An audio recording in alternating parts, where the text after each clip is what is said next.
we've reached the final part of today's episode.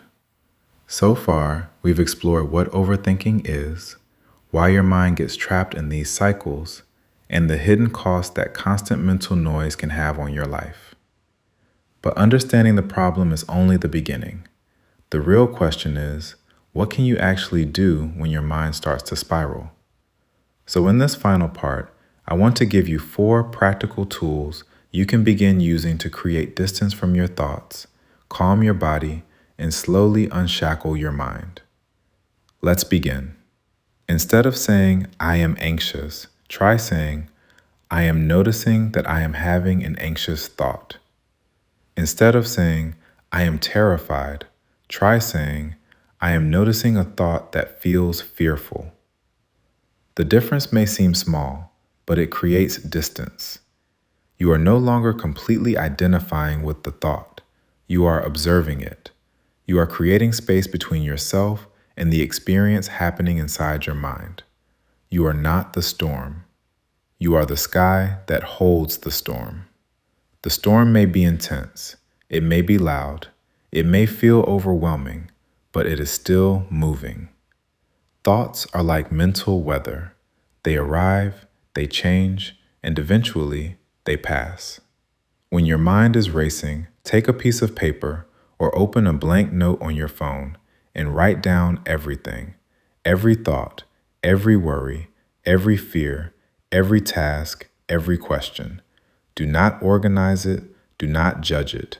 Do not try to make it sound intelligent. Just get it out. Your brain often continues repeating thoughts because it is afraid you will forget them. Writing them down sends a simple message. This has been recorded. It does not need to stay active in my mind right now. You are taking the thoughts out of your head and placing them somewhere you can return to later. Sometimes the mind becomes quieter, not because the problem has disappeared, but because it no longer has to keep holding the problem in working memory. When anxiety takes over, we often try to think our way out of it. But sometimes, more thinking is exactly what keeps the cycle going. So instead, come back to your body. Feel your feet against the floor.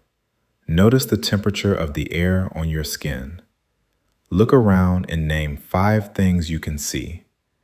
Take a slow breath in, and then make your exhale longer than your inhale. Relax your jaw. Lower your shoulders. Place your hand over your chest. Remind yourself, I am here. This is happening now. In this moment, I am safe. You do not always have to solve your entire life in the middle of an anxious moment. Sometimes, the first step is simply reminding your body that you are here, right now, in this moment.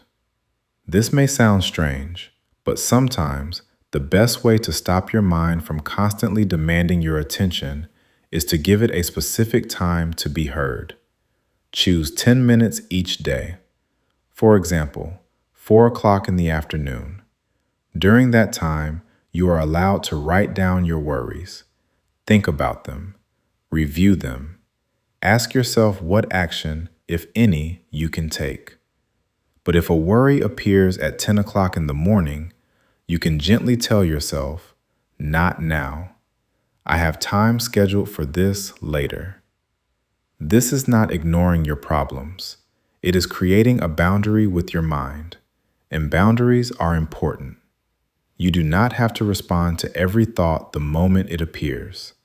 Not every thought deserves immediate attention. So, let's bring everything together. Overthinking is not a life sentence.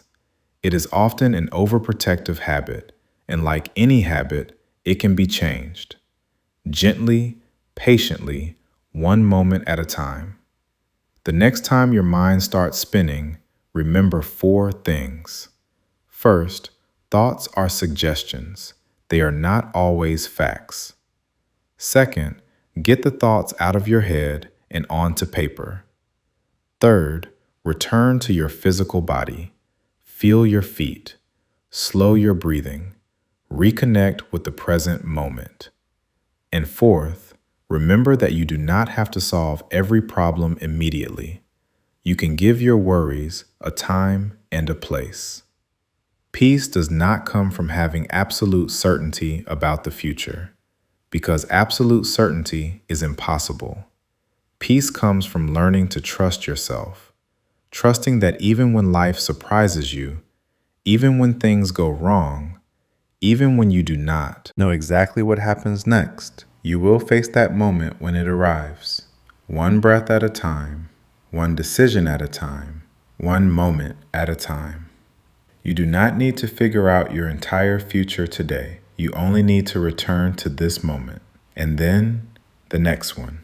And now, I want to leave you with one question. What is one thought, one fear, or one worry that you need to write down and release today? If you feel comfortable, share it in the comments below. And if this video brought even a little calm to your day, please like this video, subscribe to the channel, and share it with someone who may be carrying a heavy mind right now. Thank you for being here. Thank you for giving yourself these few minutes. And remember, you are not your thoughts. You are not your fear. You are not the worst thing that could happen. You are the person who can pause, the person who can breathe, the person who can choose what to do next. This is Freedom Always Matters, and freedom begins in the mind. I'll see you in the next episode.